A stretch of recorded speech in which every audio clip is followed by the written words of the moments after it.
Imagine being on a secret mission where your survival depends not just on your wit and skills, but also on your watch. Yes, your watch. Over the decades, James Bond, the quintessential super spy, has turned his wristwatch into one of his most versatile gadgets, equipped to get him out of any scrape.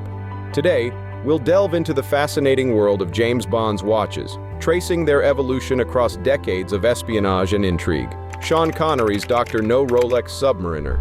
James Bond is known for his cool and fashionable style. In one of the early James Bond books called Casino Royale, the author, Ian Fleming, described Bond wearing a fancy Rolex watch. This watch was similar to the one that Fleming himself liked, a little way of saying, "Hey, I've got good taste too." Sean Connery, the original Bond, with a passion for Rolexes that matched his charm. Word has it that his trusty Submariner in the first Bond flick was plucked straight from his personal collection, adding an extra dash of authenticity to his suave spy persona. Rocking it with a leather strap, Connery set the stage for an epic partnership. But here's a little-known fact. In the opening scene of Dr. No, Bond actually sported a Gruen Precision 510, not a Rolex, tucked under his shirt cuff. It flew under the radar for years, until Bond buffs dug deep and identified it, courtesy of the legendary watch expert Del Deaton. Who knew Bond had a hidden gem up his sleeve? From Russia, with Love Rolex Submariner. Whenever a new Bond flick hit the big screen, it wasn't just about thrilling missions for Sean Connery. It was also a reunion with his beloved Rolex Submariner. This pricey timepiece wasn't packing any sneaky gadgets back then. It simply told time with style, before Q got his hands on Bond's watches and turned them into spy tools. Little did we know, those watches would soon become more than just fashion statements. They'd become legendary pieces of 007 lore. Goldfinger Rolex Submariner. Don't fix something if it ain't broke, as the phrase goes. By the time the third 007 flick rolled around, James Bond and his trusty Rolex Submariner were still going strong. It was a match made in spy heaven, solidified when Bond proudly flaunted his timepiece, still rocking his sharp tuxedo. But here's the twist. This time, the Submariner was strutting its stuff on a sleek cloth strap, adding a touch of class to Bond's ensemble. And speaking of style, keep an eye out for Pussy Galore, yep, that's her actual name, sporting the iconic Rolex GMT Master Reference 6542, the ultimate aviation accessory. So, buckle up and get ready for some serious wristwatch envy. Roger Moore's Live and Let Die, Rolex Submariner, 1973. When Roger Moore took over as James Bond, it totally shook things up for the better.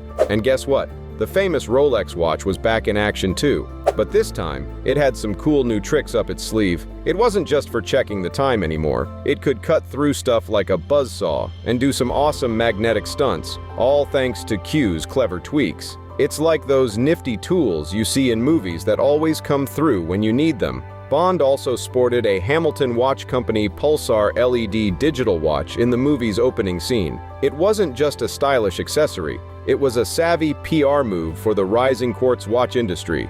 Bond sure knows how to keep up with the times, both on and off the screen. Roger Moore's The Spy Who Loved Me, Seiko.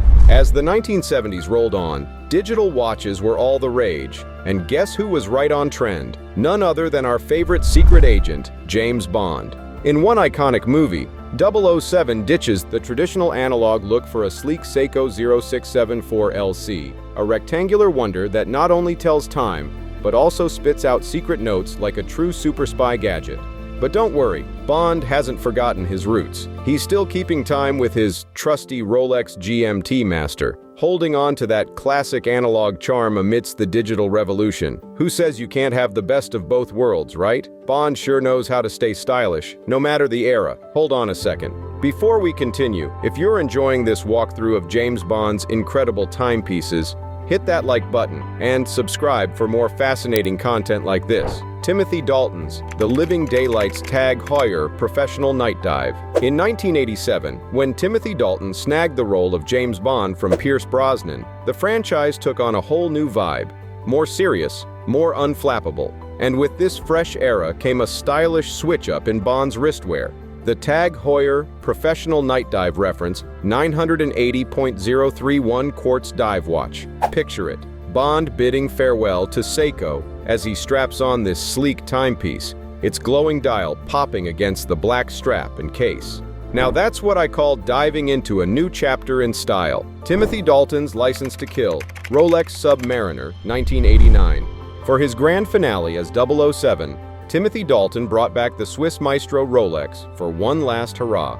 Bond's got style, and what better way to show it than with the trusty Rolex Submariner, likely a reference 16610, by his side.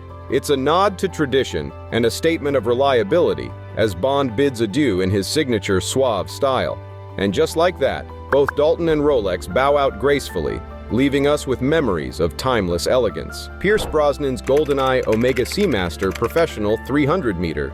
In the mid-90s, Pierce Brosnan stepped in as James Bond, injecting a fresh vibe into the series like no one else. Brosnan, with his sharp mind and smooth charm, was just the right guy to bring back the legendary spy.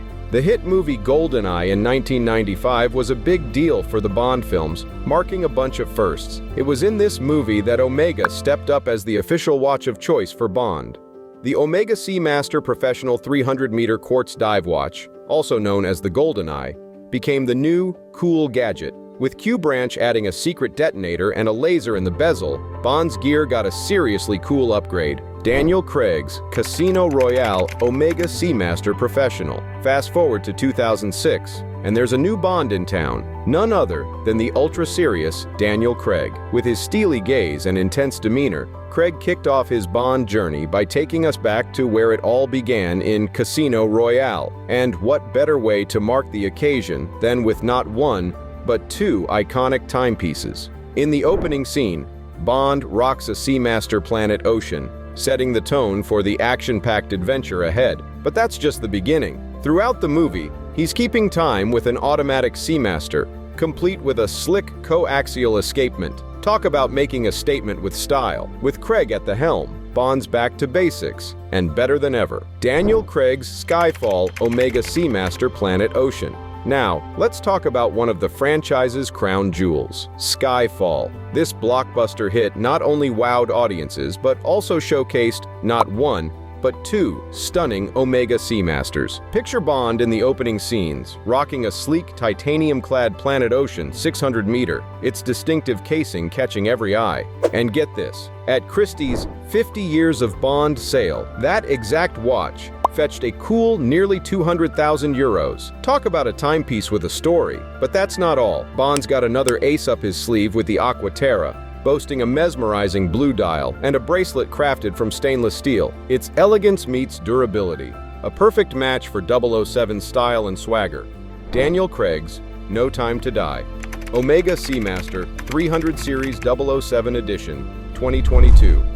Now, let's talk about Daniel Craig's swanky spy style in the latest James Bond flick. Picture him strutting his stuff in the Omega Seamaster 300 Series 007 edition. Talk about a watch fit for a super spy. But here's the kicker. Craig didn't just wear it, he had a hand in designing it too, making this iconic diver even sleeker and lighter. This version of the 300-meter Seamaster is all about blending style with substance.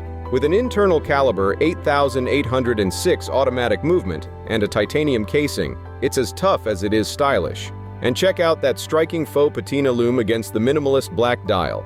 Talk about eye-catching.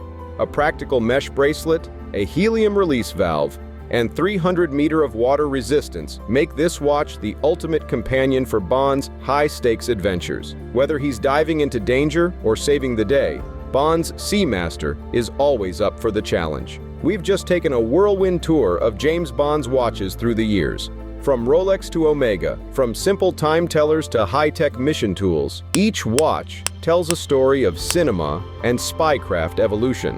Which Bond watch is your favorite? Do you own any Bond-inspired timepieces? Share your thoughts in the comments below, and don't forget to like and subscribe for more content like this.